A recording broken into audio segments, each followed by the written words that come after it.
Grand-messe des professionnels du tourisme aujourd'hui à Rabat. La capitale du royaume abrite ce lundi les 11e assises de ce secteur qui génère un chiffre annuel de 60 milliards de dirhams et emploie plus de 480 000 personnes. Selon Le Matin, ce rendez-vous devra permettre d'évaluer le chemin parcouru, de déceler les insuffisances constatées et de proposer les ajustements qui s'imposent afin d'atteindre les objectifs tracés dans le cadre de la Vision 2020. Le ministère de l'Intérieur passe à la vitesse supérieure et propose un nouveau découpage régional du royaume. Un découpage de 12 régions qui reprend pratiquement à la lettre les recommandations de la commission consultative de la régionalisation présidée par Mohamed Aziman, écrit aujourd'hui Le Maroc.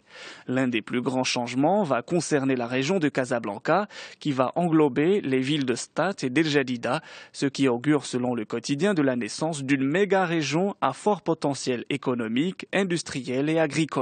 C'est probablement le moment le moins opportun pour présenter le projet de découpage régional, mais le flou ne pouvait plus durer, commentent les Échos.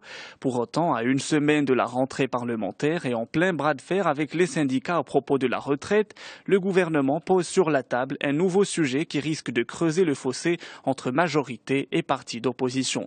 L'opposition qui se veut de plus en plus soudée, c'est ce qu'annonce le quotidien Libération.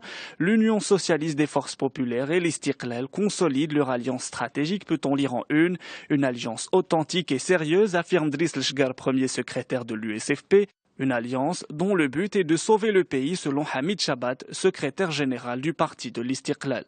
Dans la presse française, on s'intéresse à la guerre contre l'État islamique. Les frappes de la coalition se poursuivent et visent les finances de l'EI, lit-on dans le Figaro. Les bombardements ont visé des raffineries contrôlées par l'État islamique ainsi que des mouvements liés à Al-Qaïda, soit au total 12 raffineries. Pour la coalition, il s'agit d'assécher les finances de l'organisation, explique le Figaro. Selon des experts, la contrebande de pétrole, notamment vers la Turquie voisine, est la principale source de revenus des djihadistes, rapportant près de 2 millions de dollars par jour. À la frontière turque, les Syriens fuyant l'État islamique ont confié leur désarroi au quotidien Libération. Ils se réjouissent des frappes occidentales, écrit le journal, mais doutent de l'après. Ils craignent qu'au final, cela ne serve à rien. Les frappes de la coalition en Syrie sont parvenues à unir les ennemis d'hier, Al-Nusra et l'État islamique. En France, plusieurs milliers de fidèles musulmans se sont rassemblés vendredi en hommage à Hervé Gourdel, l'otage français assassiné en Algérie, nous apprend Le Monde.